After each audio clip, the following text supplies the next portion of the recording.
welcome back to the channel, everybody. I am here in my brand new Zeon snapback. So you know we have got another awesome Zeonic review for you. We are checking out this here Zaku 2. This is made by weimei. It's a third-party kit, and it's based on the Gundam The Origin line of model kits. So it's based on the Origin version of the Zaku 2.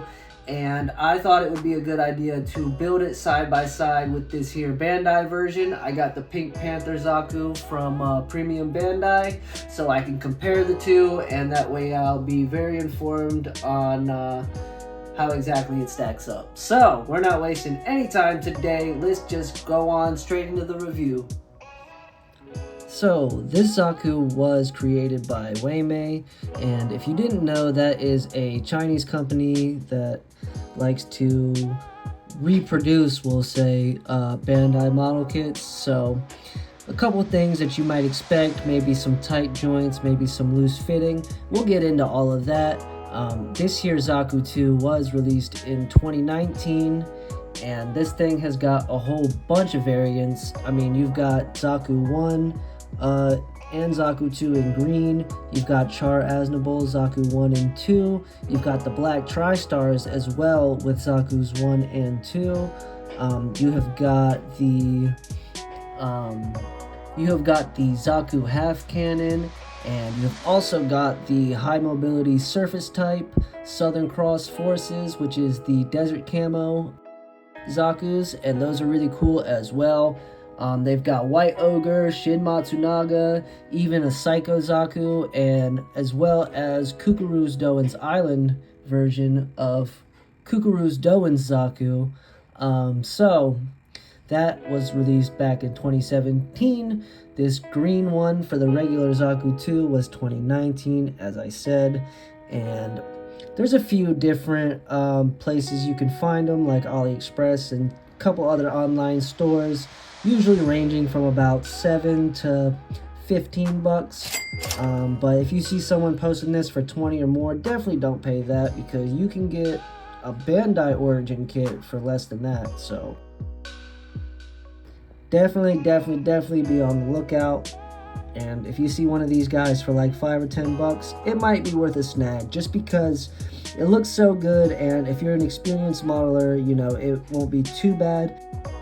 I'm not super experienced, but I have been in the hobby for a year now, and I got this guy looking pretty good. The only thing I really didn't do was forcibly clamp his armor shut, because you can see we've got some loose leg armor right here, and as well as his forearm right there, there's a little gap.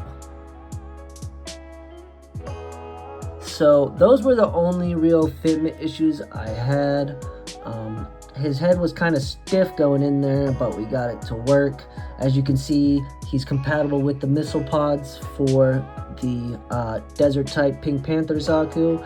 All those missile pods are compatible with all type of Zaku, so that's really awesome. We love to hear that.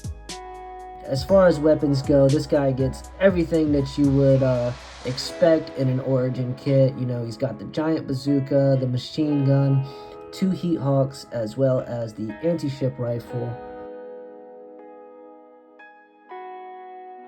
So altogether, really not a bad build. Like I said, I was building this alongside my Bandai version just so I could really compare it. And you can tell that they copied a lot of the Origin step for step, and mainly my differences were coming in because I had that extra equipment for the desert type with the missile pods and stuff like that. But the body went together really similar to the other one. But I will say that the limbs were very loose. He's not like, he can stand up, but the problem is his legs, they won't extend fully straight without making his leg armor come apart, because the pikes on the side just are a little bit too short, so you can't get an all the way straight bend, so it's got to be slightly bent when you're standing. And also his right arm, the one with the shoulder pad, was having some looseness, and you can't really raise it upward too much. You're going to want to keep that down by his side. Of course, if you have nail polish or plastic cement, you can thicken up those joints and get a little better posing out of it. I'm not really too worried about this guy. I mostly got it for looks, so I'm not going to really waste time doing all that. But we did a lot of metallic detailing on this guy, like I always do, and we customized some awesome decals on here as well. And this guy is looking awesome. I think the looks definitely speak for themselves, and it's definitely worth the $5-10 bucks for sure if you know what you're doing and you don't expect it to be smooth as butter, smooth as Bandai, right? So this guy isn't bad. He's got a lot of panel lines for some good detailing, especially those leg armor there, and just lots of great chances for customization. Like you can see I did here. He's got the good old 34 on the chest because this is our 34th kit, with our Pink Panther Zaku being the 35th. And so I'll say when it comes to the build, it was pretty fun and it didn't really take too long. Like I said, it's copying a lot of the origin mold. However, you're gonna have some parts like his inner frame on his right leg is just a little too big. The armor won't close together all the way properly. The legs don't go all the way straight. The arm's a little bit iffy as well. So I would give the build, I'm gonna say a 6 out of 10 because it's a solid build if you know what you're doing, and these issues are pretty minor if you know how to fix it. As far as weapons, he's got great variation on the weapons. You get 2 heat hawks, a machine gun, and a big bazooka, and a large rifle as well. That's a good variety, and we love to see that. That's gonna be an 8 out of 10 for a weapon loadout. And so, how is his appearance looking? I believe he is absolutely beautiful. The only thing throwing it off is those gaps in his armor. I'll give the appearance 8 out of 10. So, now all that's left to do is check out this here articulation. So, as you can see here, we have got this guy into a crouching pose. I did not really think it was possible, but he did it. As you can see here, our legs, like I was talking about, try to get them straight, and they don't want to go all the way straight. You can see it makes his leg armor come out, so when you press it together, it's like this. It opens when you straighten the leg. So, there is that. But you can get some decent leg motion. The side skirts are a little flimsy, but they do move, so that's good. And you've got this axe mountable on the back right there. Individual skirt motions. The side, although these aren't very secure in my experience, but they can move and rotate, as well as his torso. Personally, I probably wouldn't rotate it all the way around.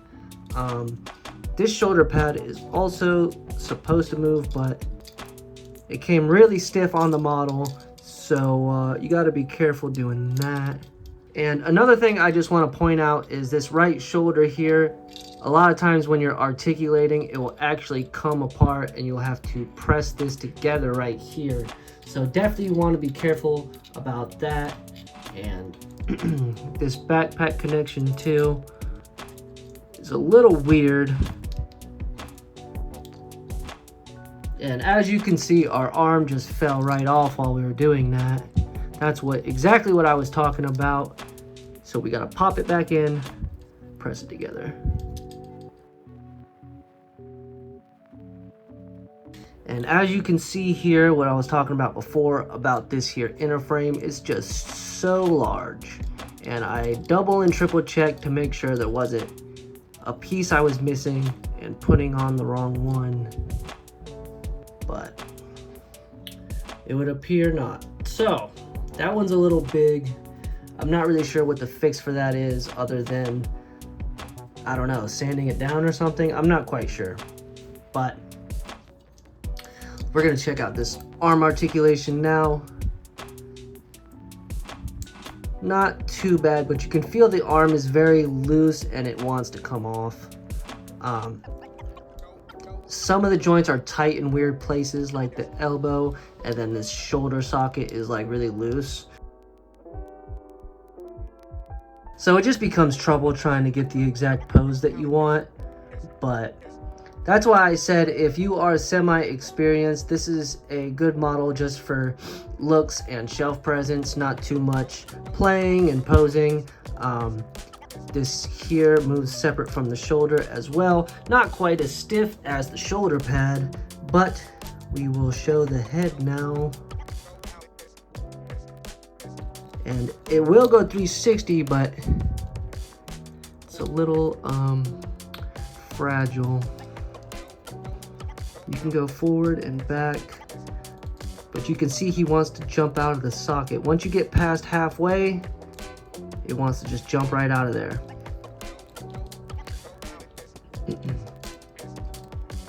And this model also came with two heads. You got the one with the commander spike, and then you got this grunt head here. That's the one that I went with. We've got some cool red handle on our gun there, and I think it looks really nice. If it could articulate half as well as the other Zaku, then it would be scoring pretty high right now. So that's really the only thing holding him back. So I think I would give this articulation, I mean, I'm surprised he was really able to get a crouching pose, but it can't save him from all his flaws. I think I'm gonna give the articulation, I think we are going to give the articulation a 5 out of 10. He moves okay for what he's got, but being a knockoff, you got some tight joints, you got some loose joints, and everything that comes with that. Like I said, personally, I would recommend this if you are semi-experienced and you know how to deal with that sort of stuff, because it's really minor, and at the end of the day, you've got a great looking model. It's just as long as you can get it into the pose you want. If you thicken the joints a little bit, it will articulate a lot better. Overall, I would say yes, I'm gonna recommend it, but I wouldn't really recommend it to beginners. So that's gonna be our review for today, guys. I hope everybody has an awesome day.